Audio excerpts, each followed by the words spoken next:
On today's show, on Tuesday, there was a rumor about DeAndre Hunter, and we need to talk about it. I'll tell you what it is. I'll tell you what I've heard. Plus, we will hand out some midseason grades on today's edition of Locked On Cavs.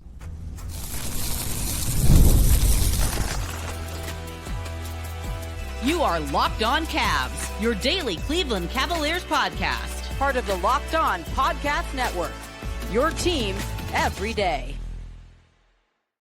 Hi again, everybody. My name is Danny Cunningham, and I cover the Cleveland Cavaliers over at my Substack, The Inside Shot, and you're listening to another edition of Locked On Cavs, a proud part of the Locked On Podcast Network, now the #1 sports podcast network in all of America. You can find this show and any other Locked On podcast anywhere you get them. That means Apple, that means Spotify, that means YouTube as well. So if you're watching this video, please do us a favor, hit the thumbs up button and the notification bell, and make sure that you are subscribed wherever you might be listening to this show. And today's show is brought to you by FanDuel. Before tip-off, check the FanDuel app and see what's dropping during NBA Happy Hour every Friday from 6 to 7:30 p.m. Eastern Time. We will talk about the DeAndre Hunter rumors, maybe some trade talk with the Cavs too, and of course, we will get to some midterm grades for the Cavs because they are somehow 41 games into the season. They have 41 games left to go beginning on Wednesday against Philadelphia. We'll talk about what's happened so far, what needs to change for certain guys on the Cavs. But I wanted to start with the DeAndre Hunter stuff because this was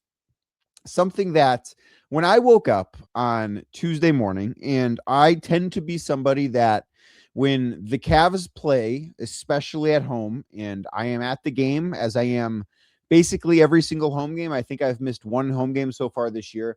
I'm up pretty late. I think that I finished recording this show after the Cavs lost to the Jazz about 1:30 in the morning on Tuesday morning.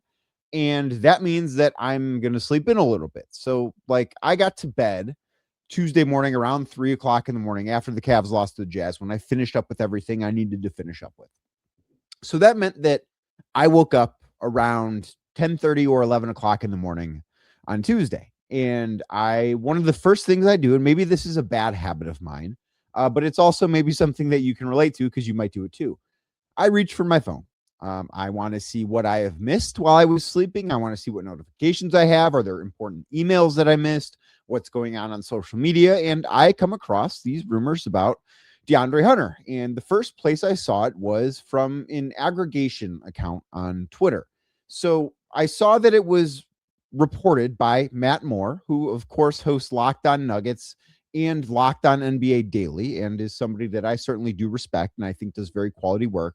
It was reported via his Substack, and I am a subscriber to that Substack. So I said, well, instead of looking at what the aggregation account has just sort of taken away, I'm going to go read the whole thing because I would like some context. And essentially what it was a report that DeAndre Hunter quietly wanted out of Cleveland, that DeAndre is unhappy, that Clutch, who this is where the report was incorrect because DeAndre is not represented by Clutch. He's represented by Wasserman. He has the same agent, I believe, that Evan Mobley has, which is not the same agent, Rich Paul, that Darius Garland has. That is an important thing to denote here. But that was in there, and that immediately I looked at that and I thought, this isn't necessarily I don't think that this is right unless there was some sort of agency switch that I was unaware of, and that was not the case. And that kind of took on a life of its own. And while I do think that DeAndre Hunter right now is frustrated, and truthfully, he should be frustrated, the way that he's playing, I think if you're a Cavs fan and you see the way that DeAndre Hunter is playing at this moment, especially after the game that he had against the Utah Jazz on Monday night, where he had 2 points, didn't play the entire fourth quarter. If you are a Cavs fan or just a fan of any team and a player on your team had that sort of game, I would think you would want that player to be frustrated. If they're not frustrated, it means they don't care. And I do think that with how DeAndre has been playing, especially as of lately, and there have been some good spots this year. It hasn't been all bad for DeAndre. There have been some bright spots. It's just, unfortunately for him, I think been more bad than good. But I do think that he's probably frustrated with the way that he has played so far this year. I think that he's just frustrated overall because of that. The Cavs are it's one thing to be having a subpar season, but the team's doing really well. But it's another thing to be having a subpar season and the team is underachieving. And both of those things are true in the case of DeAndre Hunter and the Cavs. So I do think that there is some frustration there. I, again, would be shocked if there weren't. And this is not specific to DeAndre Hunter. Like, guys, Donovan Mitchell probably pretty frustrated right now with the way the Cavs are playing. Like, that is not a thing that I think is some big issue. What I can tell you is I've not gotten the sense that DeAndre Hunter has been a bad teammate, has been anything other than a pro's pro throughout this, and he's not played good basketball. And the Cavs need him to be a better basketball player than what he has been so far this season. They're not going to turn things around to the extent of what their preseason expectations were unless DeAndre Hunter is much better than he has been. I can also tell you, after talking to a few people that would know these things, that at no point has DeAndre or DeAndre's representation told the organization they are unhappy in Cleveland. That is not something that, as of Tuesday, that has happened. So I do think that some of this has gotten overblown. Does this mean that there's no chance DeAndre Hunter gets traded prior to next month's trade deadline? No, like, you can never say never in the NBA. I will tell you, from everything I have heard from multiple different teams across the league, the Cavs right now believe that they need to still take a wait and see approach, that they believe that when they are healthy, they will be better than they have been. And to their defense here, and I know that Monday's game against the Jazz was horrible, but they have played much better basketball lately. They have been, I think, a much better team since December 22nd. Even if their record isn't all that impressive, I think the basketball they've played over the last 3 weeks has been much better than it was over the first 28 games they played this season. So while I understand all of that stuff, I do think that this is an organization that if they make a move, especially a move of significance, because I do think there's room for them to make a move on the margins. And there's something we have to talk about in a few minutes along those lines. But I do think that if they're going to make a move along the margins, like, that could happen sooner than the trade deadline. But if they're going to make a big move, like a franchise altering move, and I don't know that DeAndre Hunter falls into that category, but I think like the bigger move the Cavs would make, if possible, or like potentially, because again, I wouldn't expect these things to happen. As I sit here right now, I think the most likely outcome for the Cavs between now and the trade deadline is they make some sort of minor trade. I think that is the most likely outcome. I think second most likely is they don't make a trade at all. And then I think you get like the less likely stuff is they trade away a big piece like DeAndre Hunter. Less likely than that is trading Darius Garland or Jared Allen, and so on and so forth. Like, that is where I think things stand here. So you can never say never in this type of situation. Like, can I sit here and look into this camera and talk into this microphone and tell you that DeAndre Hunter will absolutely 100% be a member of the Cavs when the trade deadline passes? No, because you can never say never. But I imagine that he probably will be, right? I just don't think that the Cavs right now have a lot of room to maneuver. And I'm not going to say that they're not going to trade him because I don't know that for sure. But I look at this group, and in talking to other teams, in just kind of knowing how this organization thinks, this is a group that is going to bet on they're going to get better internally, whether that's what you want to hear or not. And I'm not even saying that's the right thing to do, but that is my read of the situation, is that the direction they're going to go is going to say, hey, Darius Garland is going to continue to get better. And I do think he has continued to get better over the past several weeks. Evan Mobley is going to continue to play better. And I do think Evan has played better for the most part. Not every game, and it's not been as consistent as you would like, but I do think that Evan Mobley is going to continue to get better over the next couple of weeks, couple of months. They need Jared Allen to be better. They need Donovan Mitchell to stay at the level of basketball he's played. He's been great. They need DeAndre Hunter to be so much better than he's been. And are the Cavs going to hit all of those bets? I don't know, right? Like, they have a hole to dig out of. They're in 7th in the East. They need to be a lot better than they have been. There is no doubt about that. But I do think that it's possible those things happen. Like, would I bet against Darius Garland continuing to look better? No, I wouldn't bet against that. Like, I think he's been pretty good lately. He's not back to all-star form, and I don't know that he's going to quite get to all-star form, but I think the guy that was playing basketball wearing the number 10 jersey for the Cavs at the start of the season is different than the guy wearing number 10 right now. And I think the guy wearing number 10 right now will probably be different than the guy wearing number 10 by the time the end of the season rolls around. I think the same is probably true for Evan Mobley. And I think the bigger question is going to be, is the same going to be true for Jared Allen? Is the same going to be true for DeAndre Hunter? And I guess with Allen, it's more so a question of, well, can he just be consistent? Can he just do the things he does well consistently? Because it's not as if he hasn't had these good moments, right? I mean, think back to how well he played against Minnesota. Think back to how well he's played in the matchups against the San Antonio Spurs this year. He's been there and he's had some really good moments. He just consistently cannot string them together. And that has been, I think, his issue. Can DeAndre Hunter improve from what he's been? Can some of the guys that have played well continue to play well? Like, those are the questions that need to be answered. And as far as trades go, and I mentioned that it's possible that they make a move on the margins, that they make a minor move, because they are a team that is in the second apron. It's hard for them to maneuver right now. Well, there's one that with a certain player in town on Monday night, I have not stopped thinking about. I've been thinking about it for a couple of weeks now. I'll tell you what it is, and I will tell you why you might hate it, but I think it'd be really good for the Cavs next, right here on Locked On Cavs.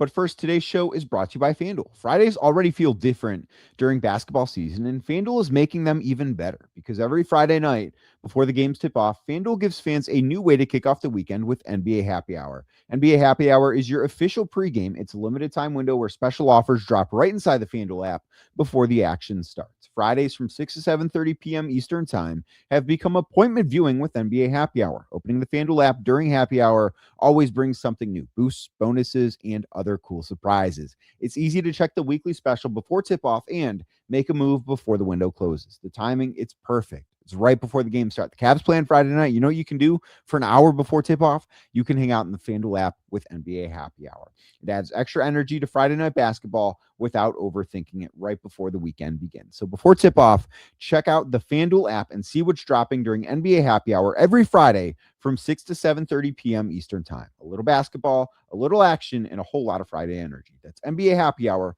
only on FanDuel, the official sportsbook partner of the NBA. Today's show is also brought to you by Wayfair. The new year is here, and it is the perfect time to reset your routine and refresh your space. If you're spending more time at home, you might as well love how it looks and how it feels. That's why you should turn to Wayfair. It's a one-stop shop for getting your home back on track.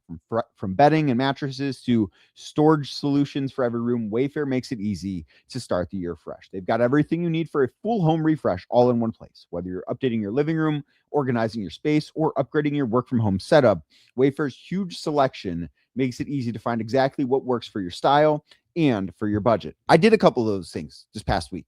So you might notice, if you're watching on YouTube, you might notice that I've been sitting in a new chair for like the past 7 or 8 shows. Where do you think I got the chair? I bought it on Wayfair. It was simple. It was easy to put together. Everything that needed to be there was in there, and it was a great deal as well. And I'm not going to take the camera off of its stand and walk into my bedroom and show you the new dresser that I got or the new nightstand that I got. And I finished assembling actually on Tuesday, the new dresser. I'm not going to do that. My wife is in bed right now. I'm not going to wake her up so that you can see my new dresser.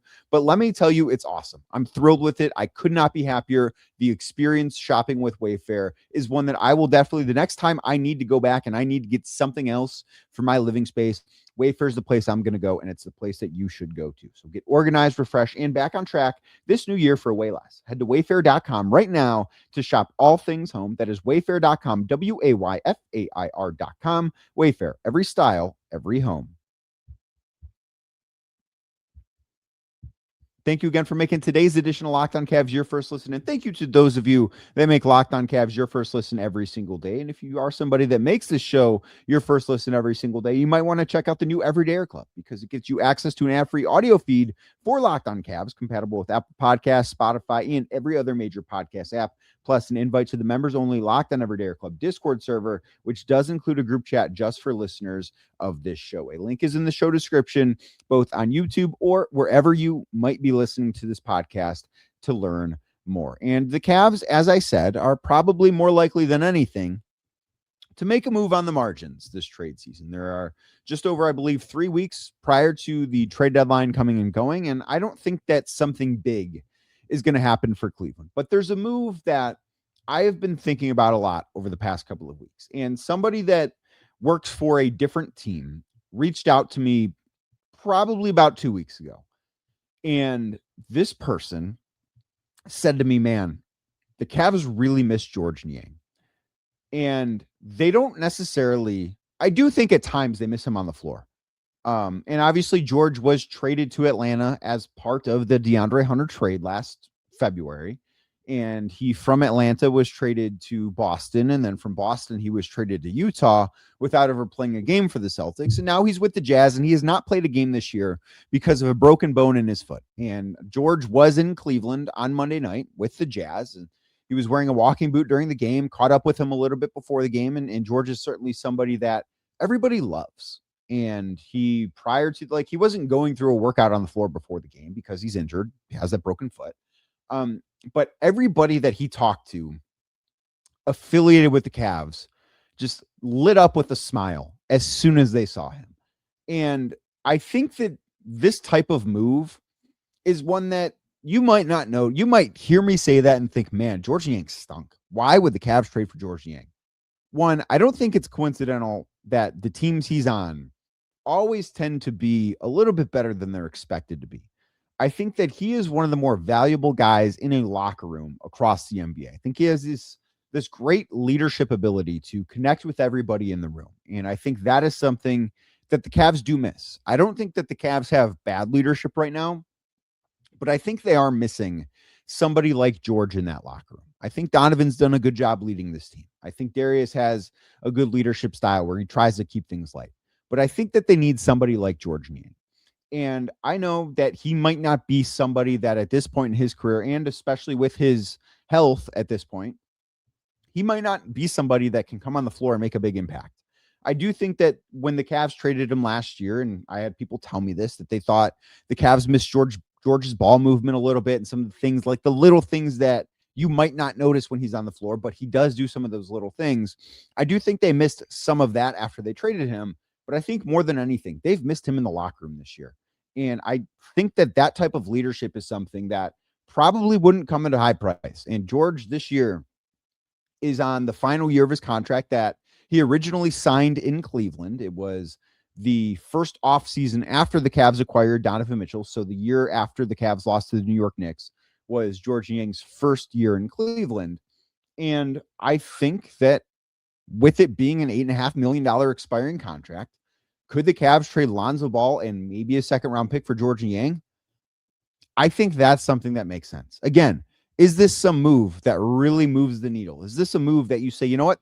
I wasn't sold on the Cavs, but now they're a championship team again because they've traded for George Niang? No, but I do think it's a move that would help behind the scenes. I think it's a move that would make this team feel like it has, and somebody said this to me on Monday, that the Cavs kind of are playing soulless basketball at times. And I think bringing back somebody like George Niang, who also does have equity in that locker room too, because it's not like you can just bring in a leader that doesn't have a connection with this group and say, hey, be a leader here. That's not how it works. Like, this is a very unique set of circumstances here. And I think that that might bring some soul back to the Cavs. And I think that could be a move that if I were the Cavs, I would be looking into making. Are they going to do it? I have no idea. Right. I mean, we have 3 weeks until the trade deadline. Obviously, it does work. You could trade Lonzo Ball and a second-round pick, maybe 2 second-round picks. And who knows what George is going to be physically because of that foot injury. But given the fact that Lonzo Ball is not in the rotation right now, and I just, with how poor his performance has been this year, I struggle to see how he's going to be able to turn that around. I mean, maybe he will, and I'll be proven wrong, but I just don't necessarily see that happening. I think that is a move that if I were the Cleveland Cavaliers, I would strongly consider looking into.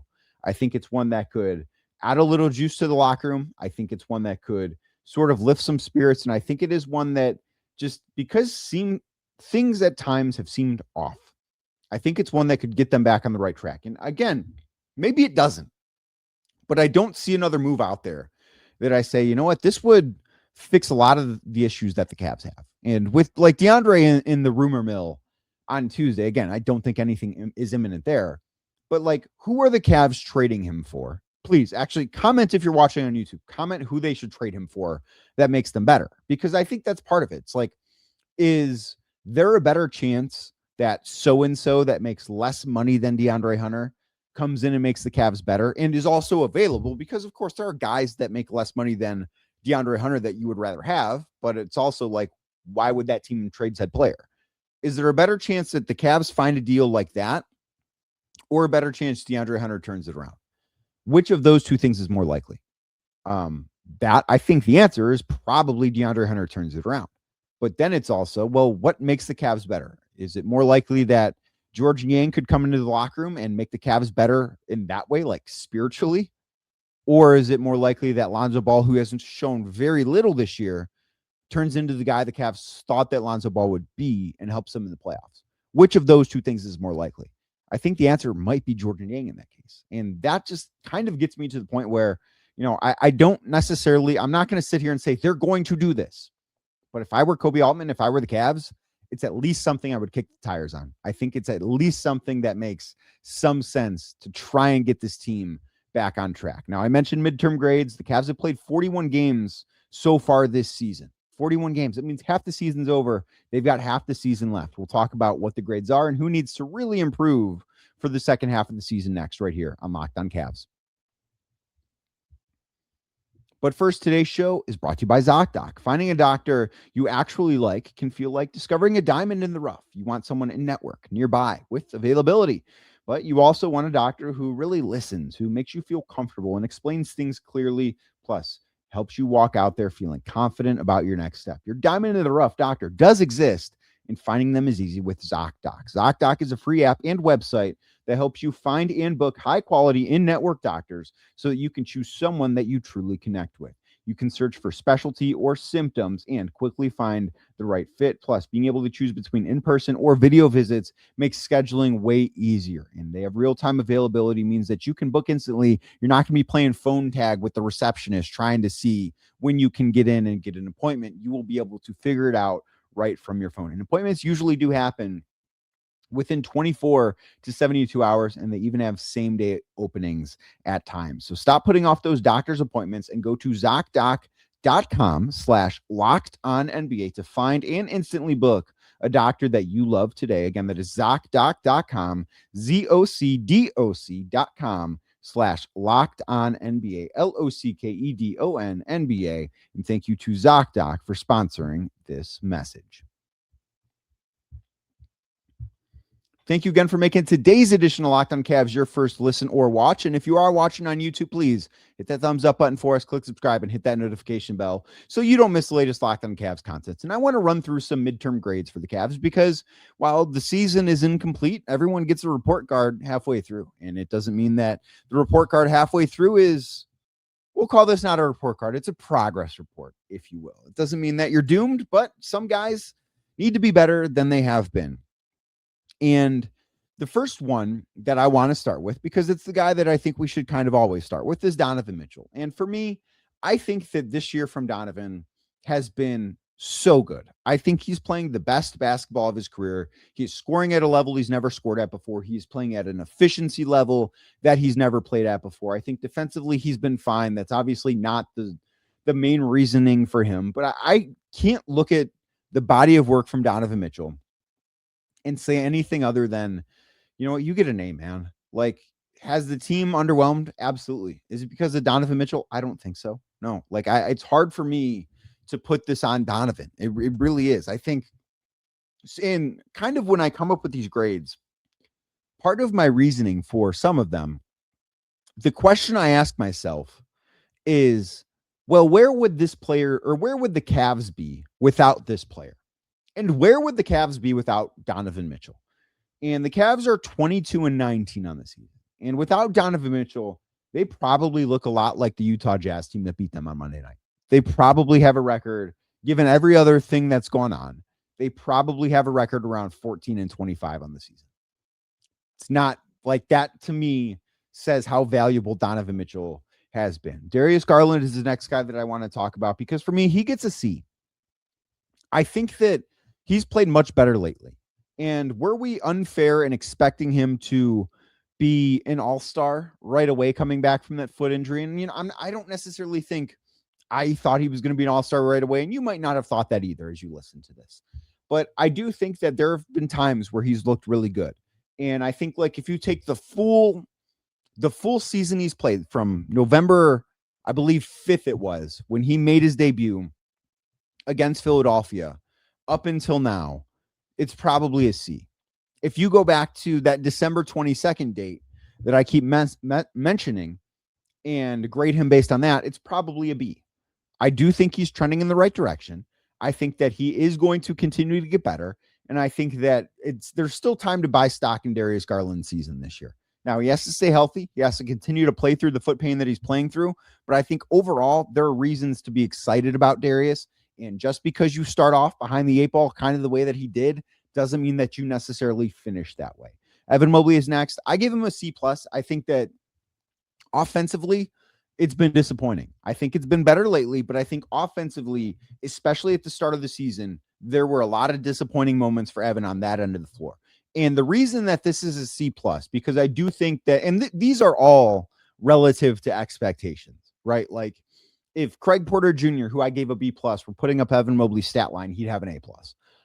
But this is all relative to expectations. And I know that there are people that are maybe a little bit lower on Evan than I am, but I also do think that how well Evan, like how great he is defensively, is always going to have him just be like such a high floor player.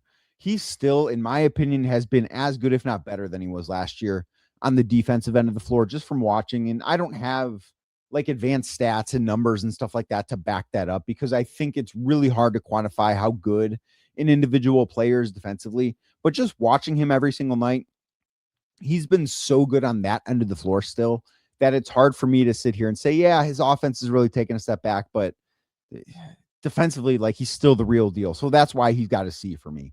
Jared Allen gets a C. He's had good moments. He's had bad moments. I am factoring in the fact that he tried to play through a fractured finger and a sprained finger. Like he was basically playing with no hands. And that didn't go well. I think if you don't factor that in, if you forget about that, then that grade probably drops. He just needs to be more consistent. Like the flashes are there. He has these moments where he looks good, but he also has moments like he did against Utah, where he had 8 points in 32 minutes and only 4 rebounds. And those games are unacceptable. He needs to find his off nights. He needs to find a way for his off nights to be better than they are. Like that to me should be the challenge for Jared Allen. I think DeAndre Hunter gets a D, maybe a D-. I think that there's a case he's been the most disappointing player on the Cavs so far this year. I went into the season with very high expectations for DeAndre. If you listen to this podcast and everything that the Cavs had said, if you want to go back a year when Kobe Altman said that Ty Jerome was the team's MVP of September, and we all rolled our eyes because it's like, okay, man, like guy didn't play at all last year. He's really never shown that he's like this quality NBA player, and he's the MVP of September. And we kind of scoff at it, and Ty goes out there and has like a 6 man of the year type year. And there was similar buzz about DeAndre this year. And the result of those things have been so drastically different. Like for as impressive as Ty was last year coming off of those comments from Kobe, I think DeAndre has been equally disappointing. So he gets a D. I think there's a case for a D- there without question. Jalen Tyson is next. He gets an A+. I've been blown away by how good he's been. I know he's not been every game. Like he had a stretch where he was sick and didn't play well for 4 games. But man, I thought that he'd do a lot of the little things. I thought that he'd do a lot of things well. I didn't think he'd shoot 45% from 3. Nobody thought he'd shoot 45% from 3. I don't think that, maybe Jalen did, because Jalen is a very confident guy. I don't think that anyone else thought Jalen Tyson was going to shoot 45% from 3 this year. So that to me has been awesome. He gets an A+. Sam Merrill gets an A. Like he is indispensable to the Cavs. He has been one of the best role players that I have seen on this team for a long time. He's been so good. He's shooting the cover off the basketball. Like he is that contract that they signed him to, I believe it was 4 years and $38 million. The contract they signed him to is a bargain at this point. Like Sam was last year underpaid. And again, Sam on a new contract looks like he's underpaid. Dean Wade gets a C+. He obviously has not been available lately. I think that at times he has underperformed. At times he has looked indispensable, which is, I guess, kind of a Dean Wade type conundrum. Craig Porter Jr. gets a B+. I think that he's been pretty good. I don't know that. I think like at times when He's been put into the starting lineup. It's probably asking a little bit too much, but I think in his role, he's been a pretty good player. Lonzo Ball gets an F. I scratch what I said about DeAndre being the most disappointing guy. I think Lonzo has been. And maybe it's different because Lonzo is not in the rotation right now, but Lonzo has been the most disappointing guy on this roster, I think, without question. I think Larry Nance Jr. gets a D. He obviously has not been available for most of this season, I guess, at this point. But even when he has been available, he's either not in the rotation or has been disappointing. Thomas Bryant gets a C. Like, he's the 13th guy. I think he's been fine. I don't have much else to add there. Naquan Tomlin, I think it's an A+. For a guy on a two-way to look like a rotation player, is it fair the Cavs are asking him to be as integral as he has been? No, it's not. But he has stepped up. Tyrese Proctor, I think, gets a B. He very clearly has some development that needs to be done, but I see the outline of an NBA player there. Like, I think that he can be, I think that he can be a good piece for the Cavs for year to come. And then Kenny Atkinson, I give a C- to. I don't think that Kenny has been as bad of a coach as some people want to make it out to be. I don't think that the Cavs need to fire Kenny Atkinson, and they are not going to fire Kenny Atkinson, for the record. I think that he has been sort of coaching with one hand behind his back because of as many absences as the Cavs have had because of injuries and illness and all that stuff. But I also think that there are games where he, one, doesn't have this team as motivated or as focused as it needs to be. For example, Monday against Utah. I put that partially on him. Like, it's not all on him. At a certain point, guys have to go out there and play, and Kenny can't make them go out there and play. And I also think there have been times where some of the lineup experimentation has gone a little overboard. For instance, the starting lineup the Cavs had against the Wolves on Thursday in the loss, where they started three guys that are under 6'3" against a starting five that has five guys that are 6'4" or taller. So I do think that some of those things at times have cost the Cavs some games, but I also wonder, okay, like, if Kenny had a full roster for most of the season, would the record be different? And I think the answer is absolutely yes. Does that mean they still wouldn't be underachieving? No, I can't prove that, but I do think that if they were healthy throughout the season, they probably still have a stinker or two, but I don't think they have the 6 or 7 that they've had. So I do think that there is room for improvement for almost everybody that I've given a midterm grade to. We'll have to wait and see if they're going to do it, but the Cavs are back in action. On Wednesday, they take on the Philadelphia 76ers. It is the first of back-to-back games against the Sixers. They're in Philly on Wednesday. They're in Philly again on Friday. These are two very big games, and I will, on Wednesday, have a preview edition of this show wherever you get your podcast and on YouTube as well, where I am talking with Adam Aronson, who covers the Sixers for the Philly Voice. We chat about a bunch of stuff, what's going on with the Sixers. It's like the weekly whip around show, but with the Cavs playing the same opponent twice, spend a little bit more time. It's about a 25-minute conversation. That will be in your feeds late Wednesday morning. So if you want to get ready for those games, that is the place to do it. And I do appreciate you making Locked On Cavs your first listen today and every single day where you get your podcast. It's Apple, that's Spotify, and it's YouTube as well. And if you're watching on YouTube, please do us a favor, hit the thumbs up button, and make sure you're subscribed wherever you get your podcasts. And I will be back tomorrow talking more about the Cleveland Cavaliers.